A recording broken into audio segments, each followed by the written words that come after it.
एक घने जंगल में एक भूखा भेड़िया रहता था। वो बहुत चालाक था और हमेशा शिकार की तलाश में रहता था। एक दिन इसने दूर एक चरवाहे को देखा जो अपनी बकरियों के रेवड़ को चरा रहा था। भेड़िए के मुंह में पानी आ गया और उसने सोचा, आज तो मजा आ जाएगा। चरवाहा अपनी बांसुरी बजाने में मगन था और उसने भेड़िए को नहीं देखा। भेड़िया रेंगता हुआ रेवड़ के करीब पहुंचा और एक घनी झाड़ी के पीछे छप गया। इसने इंतजार किया कि चरवाहा कब गाफिल हो और बकरियों पर हमला करे। बकरियों में एक बूढ़ी और समझदार बकरी थी। इसने भेड़िए को झाड़ी के पीछे छुपे हुए देख लिया। इसने बाकी बकरियों को खबरदार किया और उन्हें एक साथ रहने का कहा।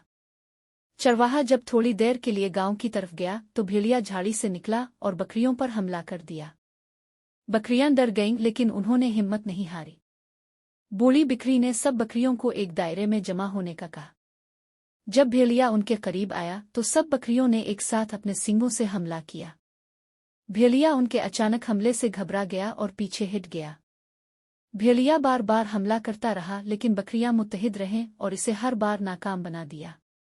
भेड़िया थक गया और समझ गया कि वो उन बकरियों को शिकस्त नहीं दे सकता। चरवाहा अपनी बांसुरी बजाता हुआ वापस आया। इसने भेड़िए को भागते हुए देखा और बकरियों को महफूज पाकर खुश हुआ। इसने बूढ़ी बकरी की समझदारी की तारीफ की। बकरियां अपनी जीत पर बहुत खुश थीं।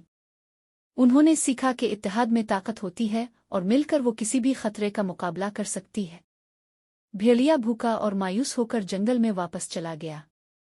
इसने सोचा, आज तो मेरी चालाकी भी काम न आई। इस कहानी से हमें ये सबक मिलता है कि इत्तेहाद में ताकत होती है और मिलकर हम किसी भी मुश्किल का मुकाबला कर सकते हैं।